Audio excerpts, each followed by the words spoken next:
पृष्ठं सर्वं सदा देयम् आत्मशक्त्यनुसारतः जन्मान्तरे ऋणीः स्यात् दत्ते पृष्ठन वस्तुनि।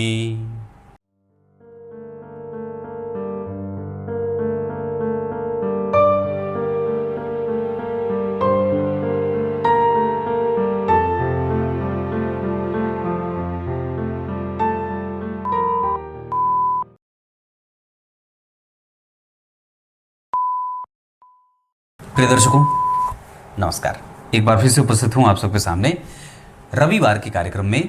आपसे आज चर्चा करने वाला हूं गुरु और बुध का संबंध कैसा बन रहा है। इससे पहले कि कार्यक्रम शुरू करें, आपकी कुंडली में गुरु और सूर्य का संबंध कैसा है, इस पे मैंने अलग कार्यक्रम अभी हाल फिलहाल बनाया है। गुरु और चंद्रमा का संबंध कैसा है, हाल फिलहाल उस पर बनाया है। गुरु शनि और गुरु, ये 3 ग्रह भी बनाए हैं, ये चौथा है गुरु बुध। तो इस विषय पे चर्चा करते हैं। जय श्री कृष्ण अवश्य लिख दीजिए, अभी ही शेयर करने का बटन अभी ही दबा दीजिए, क्योंकि शेयर आप लोगों को करना ही चाहिए। आइए आरंभ करते हैं। बुध जो हैं, गुरु के बारे में तो आप लोग जानते हैं, पर बुध जो हैं उसके बारे में भी जानते हैं। पर बुध जो होते हैं वो व्यक्ति को बुद्धिमान, ज्ञानी, तेजस्वी, कुशाग्र और कला कौशल को समझने वाला बना देते हैं। बुध व्यक्ति को विनय संपन्न बनाते हैं। बुध बड़ों का आदर करने वाला बनाते हैं। बुध व्यक्ति को दूसरों को किस तरीके से उसकी चीज़ को कैटेगराइज करना है, प्रायोरिटी तय कैसे करनी है, चीज़ें कैसे मैनेज करनी है, अपनी बुद्धि को कितना लगाना है, तर्क कितना है, कॉपी पेस्ट कैसा करना है, ये सारी बातें बुध से आती हैं। ये व्यक्ति, जिस व्यक्ति की कुंडली में बुध बढ़िया होते हैं उसको उसके मित्रों का भाग्य बढ़िया मिलता है। जिस व्यक्ति की कुंडली में बुध देव बढ़िया मजबूत होते हैं उस व्यक्ति की बुद्धि, उस व्यक्ति की वाणी और उस व्यक्ति की कुशाग्रता देखते ही बनती है। क्लियर है। कार्यक्रम के आरंभ में मैंने जो श्लोक पढ़ा है वो शिव पुराण का है। गीता जी खत्म हो गई, गीता जी को मैंने बता दिया था, पूरा 18वां अध्याय गीता जी को मैंने पढ़ के बता दिया उसके अर्थ सहित। अब हमारी बारी शिव पुराण पे है। इसमें वेदव्यास भगवान लिखते हैं कि अगर आपसे किसी व्यक्ति ने याचना पूर्वक कोई धन मांगा हो या कोई वस्तु मांगी हो और अगर आपने उसे नहीं दिया तो अगले जन्म में आपको वापस उस धन को देना पड़ता है उस व्यक्ति को। अब यहाँ पे ये जो बात मैं कह रहा हूँ कि अगले जन्म में आपको फिर से उसे देना पड़ेगा, जिसने आपसे कोई वस्तु मांगी थी, कुछ रुपया पैसा धन मांगा था और आप उसको नहीं दिए थे, बहाना कर गए थे या मना कर दिया था, तो फिर जब आपका अगला जन्म होगा तो उतनी ही रकम आपको उसको देनी पड़ती है और वो पैसा फिर आपका आता नहीं है। इसमें ही एक और चीज़ जो इससे सटी हुई है, जो गीता जी के दूसरे अध्याय के 40वें श्लोक में है, जिसमें कहा गया कर्म योग के बारे में। भगवान ने वहां अर्जुन से बात की है कि अगर कोई व्यक्ति श्रेष्ठ कर्म करता है, श्रेष्ठ कर्म करता है, बीच में ही उसका वो त्याग कर देता है, बीच में ही उसको छोड़ देता है, लेकिन उसके कर्म का फल उसको आवश्यक रूप से मिलता है। फिर जब उसका अगला जन्म होगा तो उस कर्म को फिर वो व्यक्ति किसी न किसी तरीके से वो उसको पूरा करेगा ही करेगा। तभी तो हम अपने पूर्व जन्म के छूटे हुए कर्म को और छूटे हुए कर्तव्यों को पूरा करने के लिए ही इस जन्म में आए हैं, जिसका निर्धारण जन्म कुंडली के केतु ग्रह से होता है। साम्य है दोनों बातों में, क्योंकि यहाँ पे जो बात कही है शिव पुराण में, वहीं पे बात गीता जी में भी भगवान ने कही है कि जो कर्म जो निष्कामता से प्रभावित हो, जिसमें आपको कुछ भी चाहिए नहीं, जिसमें कर्म का योग लगा हो, प्राप्त होना नहीं प्राप्त होना, मिला नहीं मिला, कोई बात नहीं है, अगर वो काम बीच में छूट जाता है किसी कारण से, तो अगले जन्म में जब आपका जन्म होगा तो फिर आप वो काम वहीं से शुरू करेंगे। इसी वजह से किसी में भक्ति आ जाती है, इसी वजह से किसी में समाधि लेने का गुण आ जाता है, इसी वजह से किसी में बहुत सारे गुण देखने को मिल जाते हैं। तो इसका संबंध यहाँ से होता है। बात करते हैं कि जन्म कुंडली में गुरु और बुध अगर किसी भी एक भाव में बैठे हों, किसी भी भाव में एक साथ बैठ जाते हों, तो ये संबंध साधारणतया और साधारण से भी ज़्यादा अच्छा परिणाम देने वाला होता है, जिसका प्रतिफल व्यक्ति ज्ञानी होता है, सुहृद जनों से अच्छे संबंध बनाने वाला, बड़ों का आदर करने वाला, कंपिटिटिव माहौल को भी अपने अनुसार बदल लेने वाला, माहौल के हिसाब से शत्रुओं को मित्र बनाने वाला बन जाता है। गुरु और बुध बड़े ही व्यक्ति को विलक्षण और बुद्धिमान बनाते हैं। ये बड़ा ही अच्छा स्वभाव और बड़ा ही अच्छा व्यवहार व्यक्तियों में देखने को मिल जाता है। मतलब इनकी युति चाहे किसी भी भाव में हो, अष्टम में हो, 12वें में हो, दूसरे में हो, किसी भी भाव में हो, ये युति खराब नहीं होती और इसका परिणाम जातक के जीवन में लाभ के मामले में देखने को मिलता है। अगर बुध से गुरु दूसरे भाव में और गुरु से बुध 12वें हो तो ये भी धन को बचाने वाला लगभग हो जाता है। धन की लिप्सा उतनी नहीं रहती पर फिर भी व्यक्ति धनवान और सुखी बना रहता है। इतना ही नहीं, उसके प्रभावों में वृद्धि आए दिन बढ़ोतरी में होती रहती है। वो निरंतर आगे बढ़ने वाला, गतिमान और श्रेष्ठ लोगों से मैत्री करने वाला होता है। इतना ही नहीं, बुध से जब गुरु दूसरे भाव में होते हैं तो उसकी बुद्धि जागृत होती है। वो अपने छठवें इंद्री से बहुत सारे होने वाले भविष्य की घटनाओं को समझने वाला भी होता है। वो सामने आने वाली घटना को समझ जाएगा। इतना ही नहीं, वो सामने वाले के गले में कौन सी बात उतर रही है, उसके दिमाग में और जेहन में कौन सी बात चल रही है, ये भी जानने वाला होता है। वो अपने पूर्वजों के बल की वृद्धि करने वाला, ज्ञानी जन की सुधि लेने वाला और समाज के सबसे कमजोर वर्ग को भी ऊपर उठाने वाला होता है। मतलब ये अच्छी बात है।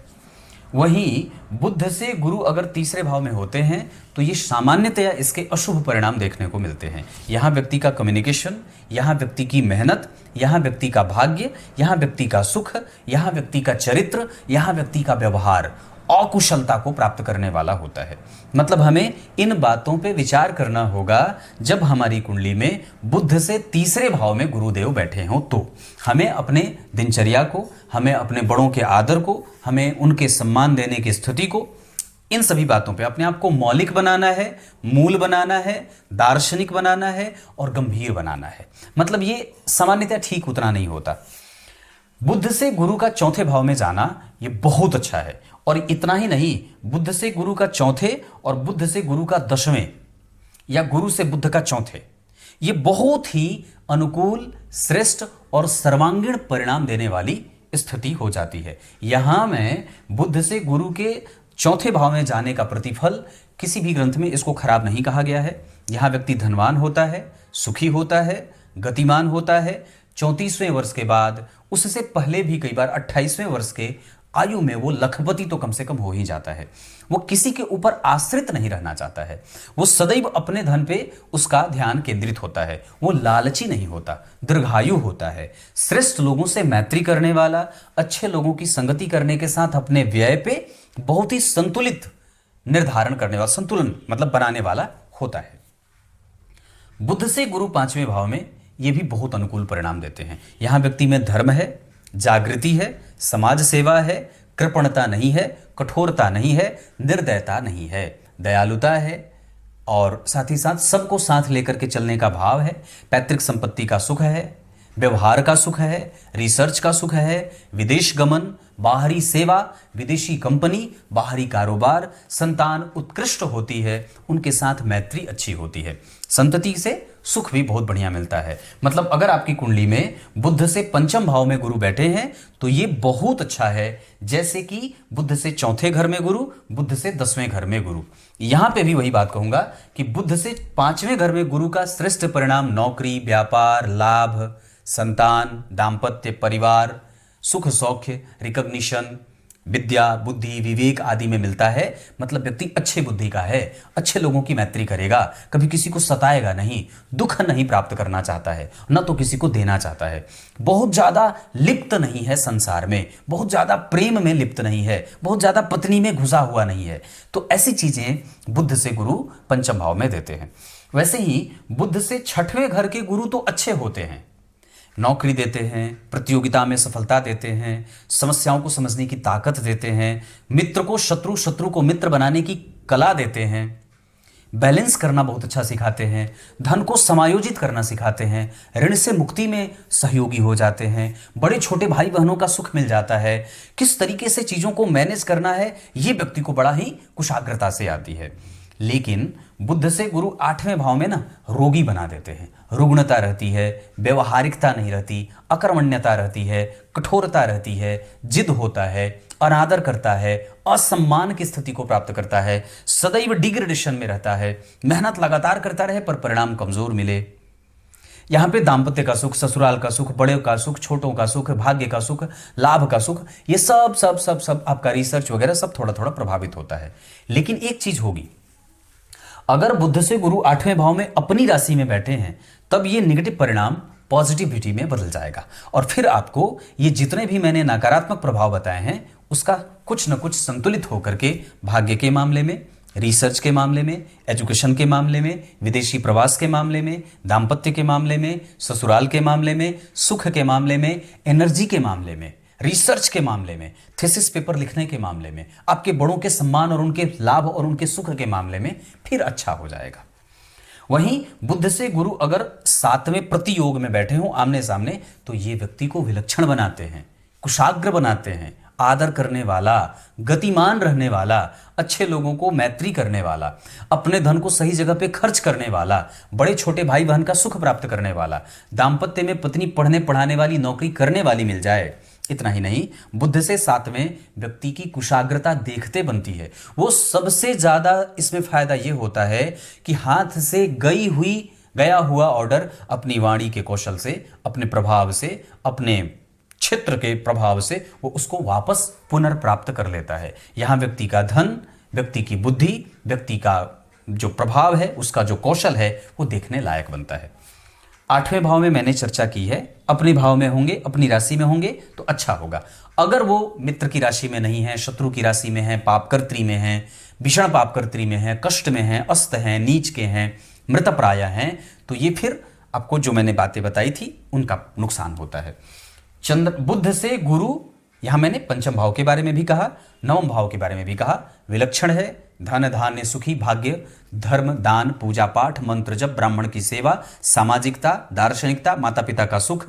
इतना ही नहीं, भाग्य का सुख, नौकरी का सुख, परिवार का सुख, संतान का सुख, विदेशी संपर्क, विदेशी कानून, सब चीज व्यक्ति को दे देते हैं। यहाँ के गुरु बुध से अगर 9वें भाव में बैठे हैं किसी भी तरीके से तो ये बहुत ही अनुकूल। ये मैंने जो बताया आपको समझ में आ रहा होगा कि ये सिर्फ इसी भाव में नहीं, कहीं से भी आपके बुध अगर गुरु 9वें बैठे हों, बुध से 9वें भाव में गुरु बैठ रहे हों तो ये अनुकूल परिणाम देते हैं। 10वें भाव के भी बारे में बहुत ही संतुलित, बहुत ही बेहतरीन, पद प्रतिष्ठा से युक्त, सम्मानजनक स्थिति में ले जाना, यथार्थवादी, न्यायप्रिय, कृपणता से युक्त होकर के व्यय करना, थोड़ा कृपण बनाते हैं। क्योंकि अगर वो 10वें भाव से बैठेंगे, अगर 10वें भाव पे उनका संबंध बनेगा बुध से, तो वो थोड़े 90 डिग्री के बैलेंस पे चले जाते हैं, जहां व्यक्ति को थोड़ा कठोर, कई बार सत्य बोल करके मित्र बना लेना, शत्रु बना लेना, ऐसे उसमें गुण दोष देखने को मिल जाते हैं। बुध से एकादशवें गुरु ये व्यक्ति को चिंतन पैदा करने वाला बना देते हैं। चिंतन से ज्यादा वो चिंताएं भी करता है, अगर ये भी कहेंगे तो अतिशयोक्ति नहीं होगी। बुध से गुरु का 11वें भाव में जाना व्यक्ति के जीवन में परेशानी लाने वाला हो जाता है। संतान से, दाम्पत्य से, कम्युनिकेशन से, धन से, पैतृक संपत्ति से, दाम्पत्य के साथ साथ आपके डेली रूटीन से और ससुराल के साथ पत्नी के सुख से। यहाँ पे आपको कई बार एक अलग तरीके का डिसबैलेंस देखा जाता है, जहां व्यक्ति बाहर के काम के कारण अपने घर के माहौल को खराब करता है, जहां व्यक्ति दूसरों को धन दे देगा और स्वयं घर में लड़ाई झगड़े करेगा। यहां ठीक नहीं होते। यहां कम पैसों पे आपको मेहनत भी करनी पड़ती है और कई बार आपकी मेहनत का फल थोड़ा कम सा मिलता है। बुध से गुरु 12वें, यहां पे भी असंतुलन देखने को मिलता है। लेकिन एक बढ़िया बात यह होगी कि व्यक्ति का व्यय कम से कम गलत जगह पे नहीं जाता। अगर बुध से गुरु 12वें अपनी राशि के बैठे हैं तो फिर ये कुछ असंतुलन के साथ, थोड़ी संतुलन के साथ परिणाम मिल जाता है। यहां पे व्यक्ति की कुशाग्रता थोड़ी कम जाती है, अंक कम मिलता है, मेहनत ज़्यादा करनी पड़ती है, बैलेंस बनाना पड़ता है, बड़े छोटों का सुख कमज़ोर मिलता है, भाग्य का सुख कमज़ोर मिलता है। लेकिन अगर वो अपनी राशि के बैठे हैं तो फिर ये इन सभी प्रभावों में कमज़ोरी आ जाती है, मतलब वो फिर अच्छे हो जाते हैं। आप लोग समझ गए होंगे मैं जो कहना चाहता हूँ। कुछ इसी तरीके से आज के इस कार्यक्रम का समापन करते हैं। तब तक के लिए बहुत बहुत नमस्कार।